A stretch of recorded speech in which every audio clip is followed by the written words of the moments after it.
Republican party అధ్యక్షుడైనటువంటి Donald Trump అధ్యక్షుడైన తర్వాత అతను తీసుకున్నటువంటి ఇమిగ్రేషన్ పాలసీలు చాలా కఠినంగానే ఉన్నాయని చెప్పాలి.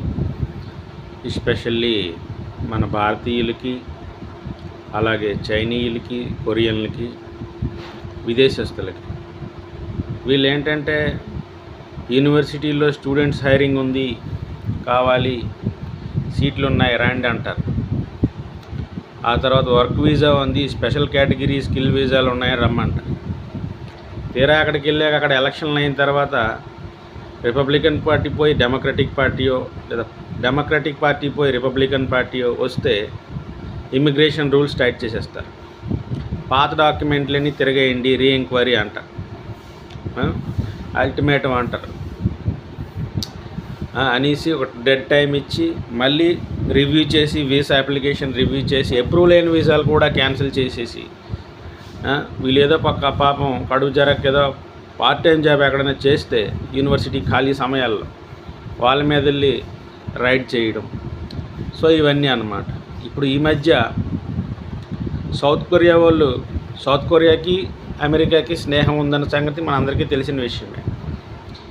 అమెరికాని నమ్మి సౌత్ కొరియన్లు కొన్ని వేల లక్షల సంఖ్యల్లో అమెరికాకి వెళ్ళడం జరిగింది. తీరా అక్కడ ఏమైంది, ఏవో డాక్యుమెంట్లు సరిగా లేవని చెప్పి కొన్ని వేల మంది సౌత్ కొరియన్ వర్కర్స్కి డిటెన్షన్లో పెట్టేశారు, కొన్ని వేల మంది. ఇప్పుడు సౌత్ కొరియా గవర్నమెంటు దాన్ని సవాలుగా తీసుకొని రిపబ్లికన్ పార్టీ రాజకీయ నాయకులతో చర్చలు జరిపి అక్కడున్నటువంటి జైలులో మగ్గుతున్న సౌత్ కొరియా స్టూడెంట్లు కానీ, వర్కర్స్ కానీ చాలామంది అమెరికా జైలులో మగ్గుతున్నారు. కేవలం ప్రాపర్ డాక్యుమెంటేషన్ లేదని చెప్పి, అలాగే రకరకాల ఫేక్ కేసెస్ పెట్టేసి ఇప్పుడు సంప్రదింపులు జరిపాక విషయం కొలికి వచ్చింది ఏంటంటే వాళ్ళందరినీ ప్రత్యేక విమానంలో సౌత్ కొరియాకి తీసుకురావాలని.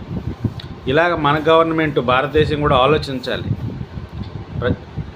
అమెరికా వెళ్ళే ప్రతి విద్యార్థికి వర్క్ వీసాలో వెళ్ళే వాళ్ళకి ప్రాపర్ డాక్యుమెంటేషన్ లేనిదే బార్డర్ దాటనివ్వకూడదు. సో ఇప్పుడు సౌత్ కొరియా గవర్నమెంట్కి పెద్ద సవాల్ అయిపోయింది. సో చివరిగా వాళ్ళందరూ వేల లక్షల్లో ఉన్నటువంటి కార్మికుల్ని, విద్యార్థుల్ని సౌత్ కొరియా గవర్నమెంట్ తీసుకొచ్చే పనిలో ఉంది.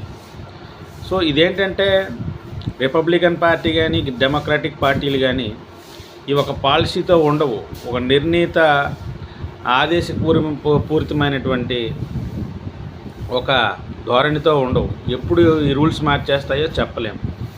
సో డొనాల్డ్ ట్రంప్ లాంటి ఒక ఆవేశపూరితమైన నాయకుడు రావడం చాలా దురదృష్టకరం. సో అది విషయం అండి. జియో పాలిటిక్స్ అప్పుడప్పుడు చర్చిస్తుంటాను, మీరు ఎంకరేజ్ చేయండి. Thank you very much.